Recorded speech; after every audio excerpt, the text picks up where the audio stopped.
knowing me as the imperishable source of all beings, worship me with an undistracted mind. The second type of people are those who are Mahatmana, great-souled. Shri Krishna uses the word Gnatva, again meaning knowing. Repeating what was said earlier in the commentary in this chapter, the Tva at the end of this word shows that something is completed. Shri Krishna addresses Arjuna as Pārtha in this verse. Anyone know the meaning of Pārtha? What does Pārtha mean? Pārtha has three meanings. One is the son of Prutha. Kunti's birth name was Prutha, and Arjuna is Kunti's son, so Pārtha. The second meaning of Pārtha can be found from Sanskrit definitions. Pati iti paha means one who protects all is Pa, the Supreme Soul. Pa eva artho yasyasa Pārtha, meaning one who wishes only for God and only regards God as truth is Pārtha. Shri Krishna is telling Arjuna that after abiding in the divine nature and knowing the Supreme Soul as the imperishable source of all beings, the great soul worship the Supreme Soul with an undistracted mind. Great saints have given us two very beautiful words. In the 11th and 12th verses of the chapter, more deluded people were described, and these were called Mohatma. Mohatma, deluded souls, because they are deluded by their natures. Now the description of Mahatma, great souls, will begin. This is the difference. We have to decide whether we want to become Mahatma, deluded souls, or Mahatma, great souls. If we do not make efforts to become Mahatma, great souls, then we will become Mohatma, deluded souls, because there are many things in the world that are there to delude us. Everything is so deluding. Shri Krishna previously described Mahatma, deluded souls, and now he will describe Mahatma, great souls. Shri Krishna uses the word tu after Mahatma. Look at the second word tu after the word Mahatma, that's great souls, and the word tu shows speciality. Mahatma, great souls, have three specialities. The first is that they abide in the divine nature. It says here, they abide in the divine nature. They have a divine wealth and a divine nature. Shri Krishna describes the divine nature at the beginning of the 16th chapter of the Gita. Abhayam sattva sanshuddhi gnana yoga vyavastiti. Fearlessness, purity of mind, wise apportionment of knowledge, and concentration. This is divine wealth. I will not go too much into the divine activities because the divine qualities will be explained in the 16th chapter of the Gita. The second speciality of Mahatmanas, great souls, is what? What does it say? They worship the Supreme Soul with an undistracted mind. Mahatmanas, great souls, perform worship for God.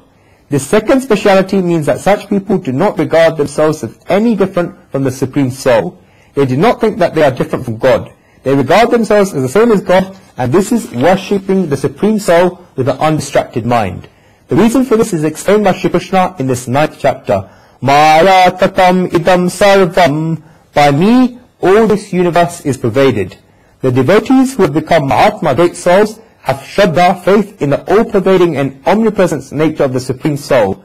Shri Krishna also says in the 9th chapter that Maya dyakshina prakriti, taking hold of nature which is my own. God is all superior, and the devotees who have become Mahatma, great souls, now also have faith in the omniscience of God. They have faith in the omnipresence, omnipotence, and omniscience of God. People who understand God as omnipresent, omnipotent, and omniscient are Mahatmas, great souls, because once they understand this, then two things happen. First, their vasanas, their mental impressions, go away, and second, their ahamkar, their egotism, goes away. That is why they worship the Supreme Soul with an undistracted mind. If one wishes to worship God with an undistracted mind and with a one-pointed mind, then they should have no vasanas, mental impressions, and no ahamkar, egotism. I'll say it again.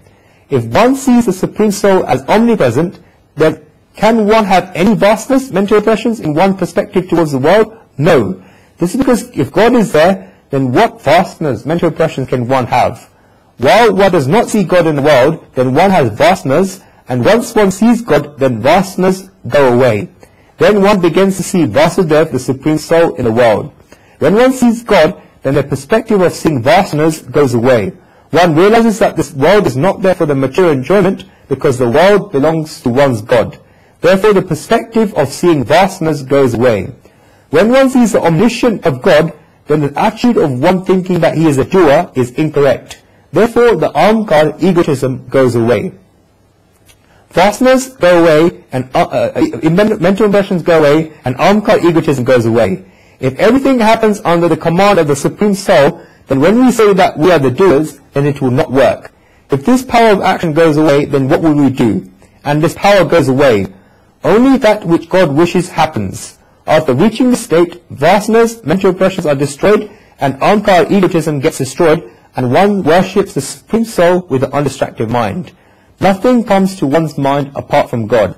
Lali meri lal ki jo dekhu kya lal. Lali dekhan me gayi, me ho gayi lal. The color of my beloved God is red. Wherever I look, there is red. When I went to see this red, then I myself turned red. This is because the ahamkar, egotism, did not last, and it goes away. The devotee worships the Supreme Soul with an undistracted mind. The third speciality is knowing the Supreme Soul as the imperishable source of all beings. Therefore, Mahatmas, great souls, have divine wealth, worship with an undistracted mind, and have knowledge of the imperishable and of the Supreme Soul. The next verse describes what Mahatmas, great souls, do, and we'll cover that verse in the next class.